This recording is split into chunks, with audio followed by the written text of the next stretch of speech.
Graça e paz, meus irmãos, da parte de nosso Senhor Jesus. Amém? Que manhã abençoada. Muito obrigado, Gabriel.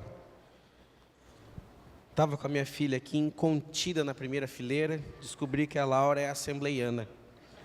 Estava rodando no manto durante o louvor, com o cabelão solto, não quer prender. Ô Senhor Jesus. Vou comprar com o pastor Ivo a versão Kids da Tulip, para ler para ela em casa. Ai, que bênção estarmos aqui nessa manhã. Hoje retomamos a nossa série de mensagens, as parábolas de Jesus. Eu já queria convidar você a abrir a sua Bíblia em Lucas, no Evangelho segundo Lucas, capítulo 10. O Evangelho segundo Lucas, capítulo 10, versículos. Hoje a gente vai ler Bíblia, hein? Versículos de 25 a 37. Evangelho segundo Lucas, de 25 a 37. A palavra do Senhor diz o seguinte: certo dia, um especialista da lei se levantou para pôr Jesus à prova com esta pergunta: Mestre, o que preciso fazer para herdar a vida eterna? Jesus respondeu: o que diz a lei de Moisés? Como você a entende? Verso 27, o homem respondeu: ame o Senhor, seu Deus, de todo o seu coração, de toda a sua alma, de toda a sua força, com toda a sua mente, e ame o seu próximo como a si mesmo. Versículo 28, está correto, disse Jesus, faça isso e você viverá. O homem, porém, querendo justificar suas ações, perguntou a Jesus: e quem é meu próximo? Jesus respondeu com uma história. Certo homem descia de Jerusalém a Jericó, quando foi atacado por bandidos. Eles lhes tiraram as roupas e espancaram-no, e o deixaram quase morto à beira da estrada. Por acaso descia por ali um sacerdote, quando viu o homem caído, atravessou para o outro lado da estrada. Um levita fazia o mesmo caminho e viu o homem caído, mas também atravessou para longe. E então veio um samaritano, e ao ver o homem teve compaixão dele. Foi até ele, tratou seus ferimentos com óleo e vinho e os enfaixou. Depois colocou o homem sobre seu jumento e o levou à hospedaria, e onde cuidou dele. Versículo 35. No dia seguinte, deu 2 moedas de prata ao dono da hospedaria e disse: cuide deste homem, se você precisar gastar mais com ele, eu lhe pagarei a diferença quando voltar. Qual desses 3 você diria que foi o próximo do homem atacado pelos bandidos? Perguntou Jesus. E o especialista da lei respondeu: aquele que teve misericórdia dele. Então Jesus disse: vá e faça o mesmo. Só até aí.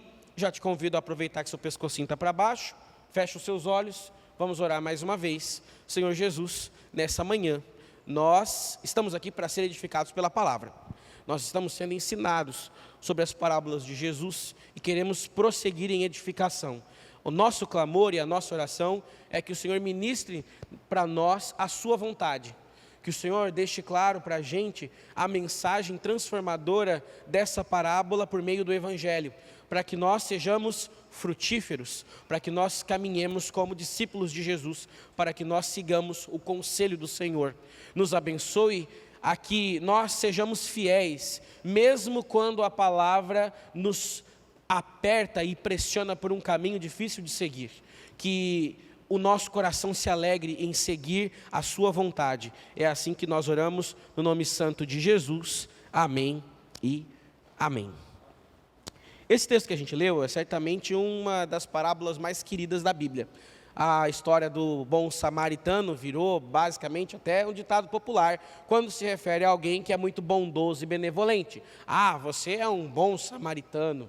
Algumas pessoas usam em tom irônico, mas a ideia é que a expressão evoca o sentido desse indivíduo bondoso e caridoso. Eu me lembro quando eu era mais novo, eu achava que a palavra samaritano significava alguma virtude.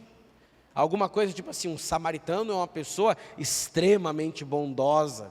E eu interpretava assim. Mas você vai ver ao longo da mensagem que talvez se você pensa assim, não é bem isso. Assim como o filho pródigo é, traduzindo para o português popular, o filho gastador. Aqui a gente tem a parábola do bom samaritano. Uma das parábolas mais perspicazes que a gente encontra na Bíblia e uma das mais profundas em sua crítica e a sua provocação. E é sobre isso que nós vamos pensar nessa manhã. Pode colocar a próxima tela, por gentileza? Eu queria falar um pouquinho sobre o nosso contexto. O tema da mensagem é uma lição sobre o amor ao próximo. Quase esqueci de falar. Então, vamos repetir, só para ficar bonitinho e fixar na cabeça, no coração. Uma lição sobre o amor ao próximo. Agora sim, vamos falar um pouquinho sobre o contexto. O Senhor Jesus está conversando com uma pessoa entendida da lei de Moisés. Pessoa estudiosa, que conhece aquilo que é a tradição rabínica. E então, conversando com esse homem, nós podemos perceber que toda a conversa, e o próprio texto já nos aponta isso, quando diz, lá no versículo de número 25, que a ideia era pôr Jesus à prova. Essa pessoa que estava conversando com Jesus não tinha carência de informação, ela tinha uma necessidade de testar quem é esse cara, quem é esse mestre, qual é o seu ensinamento e em que isso se baseia. É a partir daí que ele começa a sua pergunta. E a pergunta desse mestre da lei, ela é interessante porque ela aborda algo que não é exatamente a ideia do texto. Na conversa com Jesus, o Senhor Jesus é questionado sobre algo relacionado a esse mandamento. Porque o anseio desse mestre da lei é algo que todos nós, em tese, ansiamos. Ir para perto de Deus, em outras palavras, ir para o céu. E para herdar a vida eterna, como ele sabe e você também, nós precisamos amar a Deus acima de todas as coisas, com todas as nossas forças, com toda a nossa emoção e com todo o nosso entendimento. Mas tem uma segunda parte, nós precisamos amar ao próximo como nós nos amamos. E ao invés de, nessa reflexão, perguntar para Jesus algo sobre as suas limitações em amar, a pergunta desse mestre da lei, tentando encurralar Jesus, é: quem é o seu próximo? Para a gente entender um pouquinho sobre isso, eu queria avançar um slide para depois voltar. Pode passar, por gentileza? O próximo slide é um mapa. Deixa eu te explicar uma coisa bem interessante. Eu vou vir aqui um pouquinho mais perto. Isso daqui é um recorte do mapa topográfico de Israel. E a gente consegue enxergar aqui, que aqui onde tem essa estrelinha, é a cidade de Jerusalém, onde fica o templo e então onde as pessoas faziam sua peregrinação de devoção. Samaria fica bem aqui, numa região bem alta e montanhosa. Vindos de vários cantos dessa região, os judeus precisavam chegar até o seu destino, e para chegar até lá, eles precisariam talvez seguir algumas opções de caminho, de quem vem pelo menos da região norte. E o caminho mais óbvio para você e para mim seria fazer um caminho por cima das montanhas, direto até Jerusalém, que é um caminho reto e mais rápido. Mas existe a possibilidade de um outro caminho que era escolhido, que é um caminho à beira das águas, passando por debaixo das montanhas e subindo um aclive de mais de 1 quilômetro. Essa decisão de fazer um outro caminho, ela é muito importante para a gente entender o peso das coisas que estão sendo ditas por esse mestre da lei e também pelos detalhes da parábola. Entender por que desse caminho vai fazer você abrir os seus olhos para o impacto da mensagem de Jesus. Eu vou te explicar isso daí com toda a calma do mundo. Talvez você já tenha notado que o povo de Israel, ou o povo de Deus, passou por uma série de opressões ao longo da história. A gente teve o domínio dos assírios, dos persas, dos babilônios, dos gregos. Para cada um desses domínios que foram exercidos sobre o povo de Deus, houve algum impacto cultural, algum impacto geográfico. No domínio dos assírios, por exemplo, eles foram desterrados e perderam as propriedades da região. No domínio dos persas, eles perderam a sua identidade cultural. no sentido de que eles precisavam aderir ao idioma e à cultura persa para que eles permanecessem em paz com o governo e pagassem vários impostos.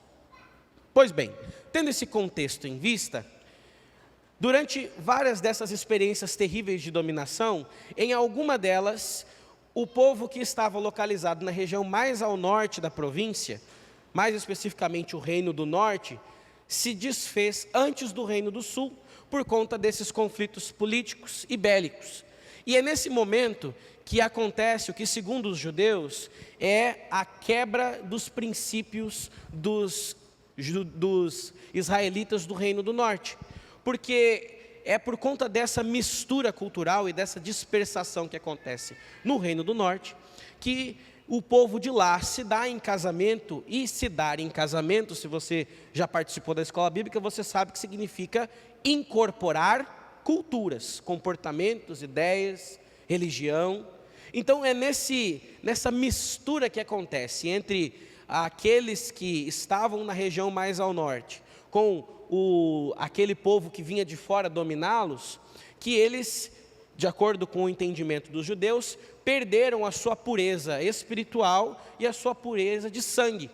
Então, na ideia do judeu que resistiu a essas dominações mais ao sul, é como se ele dissesse assim: você se vendeu ao inimigo, você se deu em casamento com aqueles que mataram os nossos ancestrais, vocês se misturaram com o opressor, vocês constituíram família e absorveram comportamentos, filosofias e ideias daqueles que são espúrios a nós.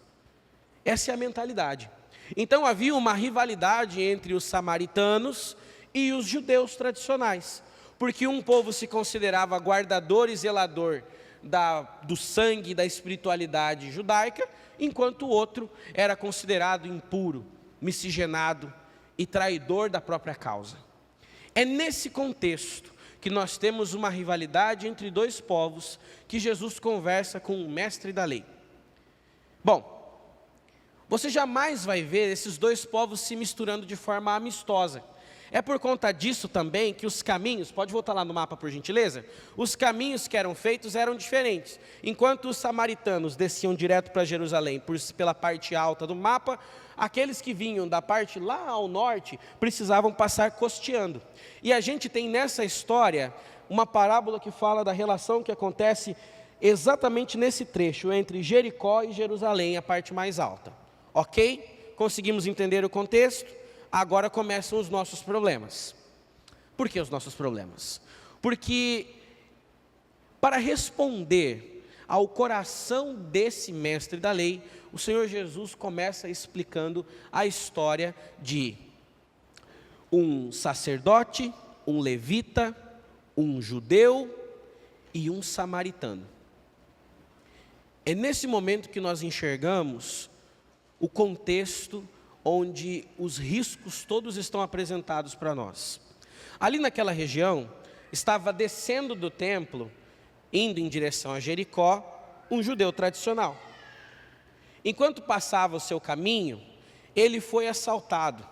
Esse caminho é extremamente perigoso, porque é um caminho acidentado, montanhoso e pouco movimentado por pessoas. E é nesse contexto, então, que os salteadores o alcançam.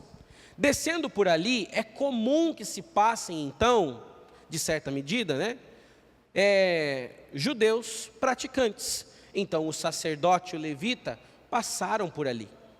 Mas também vinha alguém passando por uma rota incomum, um samaritano. Um samaritano que tinha um acesso muito mais intuitivo pela parte alta do caminho, estava passando pela parte baixa, correndo o risco de encontrar pessoas que poderiam hostilizá-lo.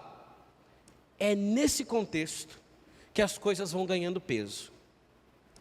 Para o samaritano, estar ali era algo incomum. A ajuda necessária, a ajuda esperada, não viria de alguém que não tem probabilidade de passar por ali. Esse contexto é muito importante para a gente enxergar o peso das decisões tomadas e o impacto do que Jesus quer dizer. Bom, vamos voltar ao slide anterior e agora vamos falar um pouquinho sobre o mestre da lei. No comportamento desse mestre da lei, nós enxergamos uma postura arrogante, de alguém que conhece da lei e sabe que tem dificuldade em praticá-la. Por que ele sabe que tem dificuldade em praticá-la? Porque na pergunta que ele faz a Jesus, sobre como estar no reino dos céus, ele pergunta, questionando a possibilidade, e Jesus indica, você deve amar a Deus e amar ao próximo, exatamente como você disse, faça. E a pergunta natural que ele poderia ter é, mas é muito difícil seguir a lei. É muito difícil amar ao outro como eu amo a mim mesmo. Então, qual era o entendimento aplicado nesse contexto? A tradição rabínica interpretava a lei de Moisés de uma forma um pouco diferente. Naquele contexto, se um homem amava a Deus, ele praticava sua lei. E se ele amava o outro, ele amava os seus amigos. A ideia era que o entendimento geral, público e comum, o entendimento sobre essa lei era de que você deve amar a Deus com toda a sua força, com todo o seu entendimento, e amar aos seus amigos e odiar os seus inimigos. Essa é a lógica. Então, na cabeça desse mestre da lei, a lógica é muito simples. Eu não amo a todo mundo. Eu amo apenas a quem está de acordo com o que eu acredito. Eu não consigo amar os meus inimigos. Esse é o entendimento que ele tem. E a esquiva dele está clara em uma pergunta muito específica. Ao invés de se ater ao teor do amor, a pergunta é, quem é o próximo?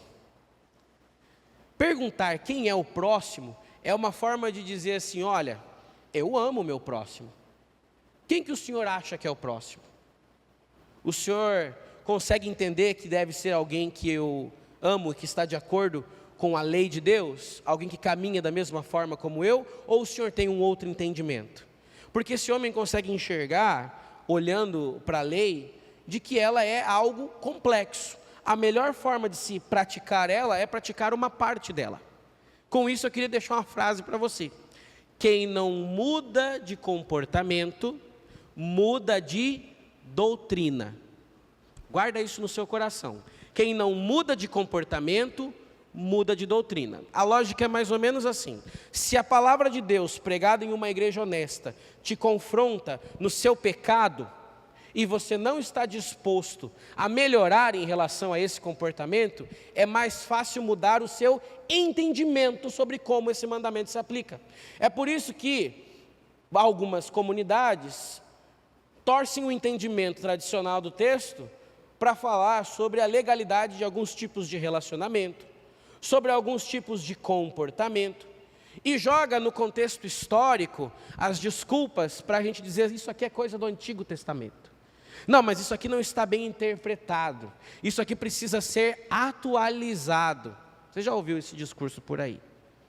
Esse entendimento, baseado muito mais na tradição e no que nós gostaríamos de ouvir, modela muito da nossa movimentação dentro da igreja, dentro dos nossos relacionamentos, dentro da nossa experiência com Deus ou não.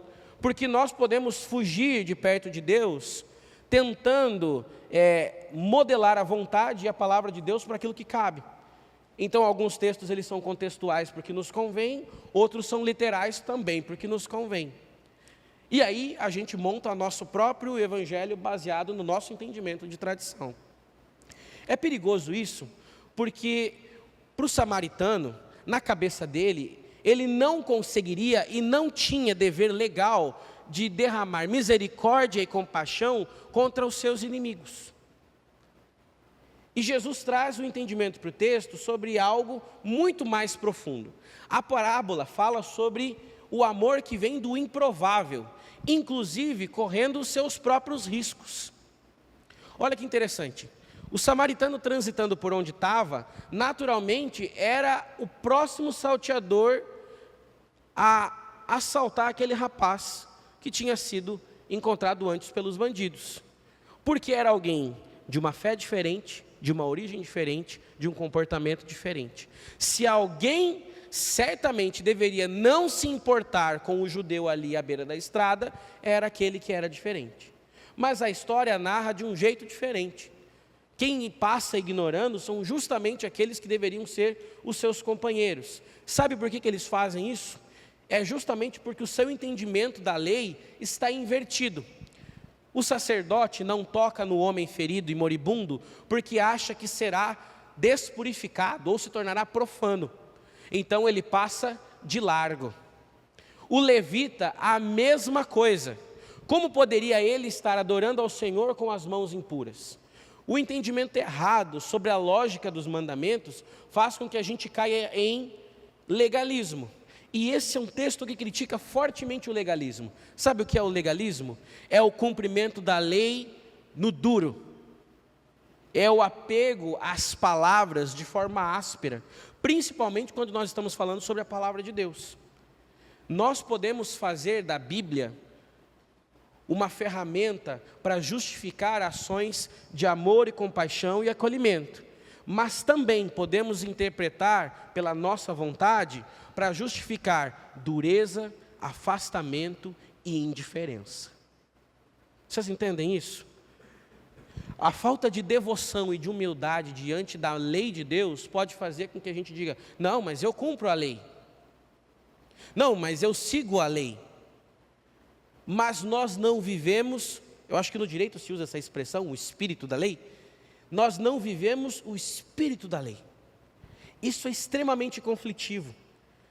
Amar a Deus e amar ao outro é algo extremamente profundo. Então, qual é a melhor forma da gente conseguir praticar isso? Nós limitamos quem é o outro. Quem é o outro? O outro é alguém que concorda comigo. O outro é alguém que não está em pecado. O outro é alguém que se submete às minhas orientações. O outro é alguém que jamais me confrontaria. Porque se essa pessoa está alinhada com os meus interesses e com a minha visão, jamais seria meu inimigo. Então eu posso amá-lo. Como vou amar alguém de quem eu não tenho nada de empatia? Como derramar misericórdia sobre alguém que eu não tenho nenhum ponto de conexão? Como amar alguém que eu considero um traidor? Como amar alguém que eu considero um déspota? Como amar alguém que me envergonhou? Vocês enxergam como é muito mais fácil nós limitarmos o nosso entendimento sobre o que Deus manda que nós façamos, do que de fato obedecer? Obedecer é muito mais difícil. Você está disposto a derramar misericórdia sobre quem não merece? Ou é só sobre quem merece? É só sobre quem é bonzinho? É só sobre quem vem à igreja certinho? Sobre quem está de acordo com os seus padrões e os seus interesses? Esse entendimento ácido faz da parábola mais adorável uma ferramenta de confronto extremamente pesada, dura. Jesus está dizendo: você não cumpre a lei. E sabe qual é a verdade sobre cada um de nós? Você não cumpre a lei. Nós não conseguimos dar conta disso. É por essa razão que o cumprimento da lei não salva. Se você acha, se você acredita com toda a sua devoção que pelo fato de você estar com a mesma mulher, mesmo não a amando, mesmo não a servindo, mas cumprindo apenas o papel externo do seu compromisso público, você não entendeu a lógica do amor. Se você está dentro da comunidade, porque você encontra aqui pessoas que estão de acordo, que escondem, que abafam o seu erro, você não está num lugar onde você pode ser trabalhado a amar. O movimento do amor é muito mais complexo. De fato, a gente tem aqui uma história pesadíssima sobre entrega de amor. Efésios capítulo de número 5 é apenas uma citação. Versículo 22, nós temos o famoso texto mais feminista da Bíblia, que vai dizer que a mulher deve obedecer ao seu marido. Amém ou não amém, minhas irmãs? Está lá na Bíblia ou não está? Está lá. O nosso entendimento errado sobre o texto nos faz mudarmos a interpretação do texto para ele se tornar mais palatável. Aí a gente ouve algumas explicações. Não, porque na verdade, obedecer aqui não é bem obedecer, tipo ele manda, ele está acima. Obedecer é tipo assim, a gente está caminhando meio que no meio. Vocês estão entendendo a lógica? A gente vai mudando a nossa interpretação do que é o mandamento, a gente vai mudando a doutrina, para que a gente consiga entrar dentro dela e encaixar. Porque quando ela fala algo que eu acho um absurdo, aí não serve. Então eu preciso caçar essa cidade inteira alguém que vai dizer o que eu concordo.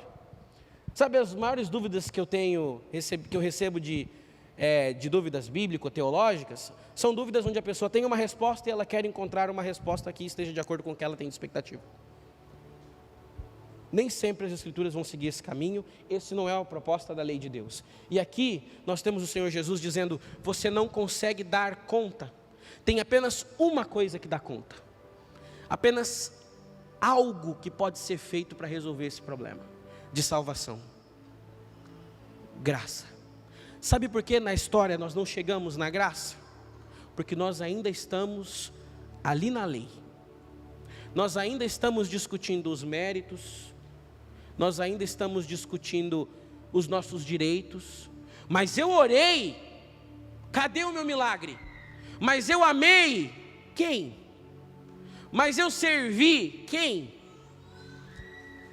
A regra do amor não se restringe ao nosso círculo confortável de entrega. Você conseguiria derramar amor e misericórdia contra alguém que te tem ofendido e te magoado? Você conseguiria agir como um bom samaritano com alguém que te faria mal se tivesse em condições de fazê-lo? Você agiria em favor de alguém que você sabe que não vai honrar o tamanho da graça que você está derramando? Ah, mas pastor, o senhor é um liberal, você está falando que a gente tem que ser compassivo com os erros alheios. Amar, cuidar e se envolver é o nosso dever pela lei. Ser compassivo, complacente, tampar os nossos ouvidos é completamente diferente. Tampar os nossos ouvidos, fechar os nossos olhos, significa que nós não confrontaremos, que nós não cuidaremos, que nós não nos envolveremos. Sabe qual a melhor forma de nós sermos complacentes? De nós sermos passivos? É simplesmente não fazer nada. É mais fácil expulsar você da igreja do que me envolver no seu problema e resolvê-lo com você. É mais fácil afastá-lo da comunidade, cortar de você todos os benefícios que você poderia ter de mim e de qualquer pessoa que eu amo, do que me envolver no seu problema e tentar te ajudar com isso, ainda que você esteja recusando. Sabe por quê? Porque a gente só consegue cumprir a lei pela metade, a gente não dá conta dela. E a lei do amor, meu irmão e minha irmã, é muito mais abrangente, muito mais pesada, muito mais confrontiva, se é que essa palavra existe. Me corrija aí, você que sabe mais que eu. Indo para o final da minha mensagem. Ao final do texto, nós encontramos uma frase não escrita. Pode avançar o slide. O caminho mais seguro para o religioso é o caminho distante. O caminho do religioso é um caminho do não envolvimento, do passo de largo. Eu não me envolvo, eu não contribuo, eu não quero nem saber, eu me afasto dessa gente, desses idiotas, desses burros, desses pecadores, desses influenciados, desses mentes fracas, desses que ofendem ao Senhor e que não vivem a mesma vida que eu. Esse é o caminho do religioso, é um caminho distante. Mas a segunda frase que nós encontramos indiretamente, não escrita no texto, pode passar. O caminho mais arriscado é o caminho do amor. Porque o caminho do amor, meu irmão, tem preço, tem peso. Essa é a mensagem amavelmente terrível da parábola do bom samaritano. O amor está no caminho mais arriscado. no caminho que nos expõe. E nós conseguimos olhar para dentro e enxergar que amar não é tão simples assim. Obedecer ao Senhor não é tão de boa quanto a gente achou que seria. Se hoje, nessa manhã, a palavra te confronta a olhar para os seus relacionamentos com as outras pessoas e a derramar sobre eles misericórdia, compaixão e graça, eu tenho certeza que é o Espírito Santo ministrando sobre a sua vida. Porque a ministração do Senhor Jesus, embora seja dura, ácida, ainda assim é a palavra de amor. É a palavra de amor. Que Deus nos ajude a amarmos como Ele amou, a nos entregarmos pelo amor como Ele se entregou, a agirmos pelo amor, seguindo a lição do amor, para que nós não sejamos apenas mais religiosos reproduzindo religião. Observe qualquer experiência religiosa por aí afora. O tratamento com aqueles que estão de fora, afastados ou em erro, é extremamente punitivo. O tratamento daqueles que estão moribundos no caminho do cristianismo é um tratamento de compaixão e graça, de restauração. Eu quero ser um agente de restauração. Eu convido você a ser um agente de restauração e graça. Aliás, ousadia minha, esse é um convite do Espírito Santo. Esse é o convite do nosso Senhor. Que nós sejamos bons samaritanos. Hoje, ser vítima de grande preconceito é para nós praticamente sinônimo de bondade. O mundo dá a volta, não é mesmo? Nós temos aqui mais uma vez o Senhor evidenciando o seu amor e a sua graça, vindo do lugar de onde menos se espera, do lugar onde a desgraça estava estabelecida. Deus faz vir a graça. Que Deus nos ajude a obedecer ao Senhor e amar pelo mandamento que nos é proposto. Não é um caminho simples, mas esse é o caminho que nos é proposto. Se você entende isso, fique em pé no seu lugar. Nós vamos orar mais uma vez. Estamos chegando ao fim do nosso culto. Eu queria te convidar a fazer uma oração silenciosa e intercessória.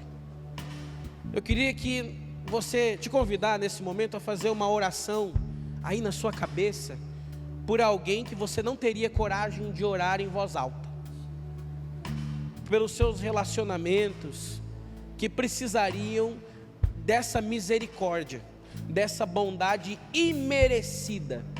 A quem o Senhor te convida a derramar perdão e graça? Quem é o moribundo pelo seu caminho? Que Deus traga a sua mente e o seu coração. Ore assim. Que Deus faça da sua oração as atitudes do bom samaritano. Vamos orar? Senhor Deus, aqui estamos nós mais uma vez diante da sua palavra e mais uma vez diante da lei de Deus, e nós te pedimos, nos ajude a viver pela fé, para que nós não sejamos legalistas no nosso entendimento da palavra, para que nós não sejamos altivos, para que nós não estejamos distantes daquilo que é exatamente o lugar que nós deveríamos ocupar, o lugar da compaixão e da graça, o lugar onde a lição do amor é praticada. Que o Senhor nos ajude a agirmos pelo amor, a vivermos a revolução do amor de Cristo Jesus, para que nós não sejamos meros ouvintes e conhecedores de livros, de leis, de conhecimento técnico antigo, mas que sejamos praticantes de princípios eternos. Nos ajude agora a ter uma oração intercessória, porque quando nós saímos de nós e dos nossos interesses e nos movemos em direção ao outro, nós experimentamos da misericórdia do Senhor também, partilhamos daquilo que encontramos na cruz, a graça perdoadora. Então eu te peço, Senhor, em nome de Jesus, nos ajude a fazer essa oração, porque ela é poderosa para mover grandes coisas no nosso coração. É assim que eu oro, confiando na ação do Espírito Santo, em nome de Jesus. Amém.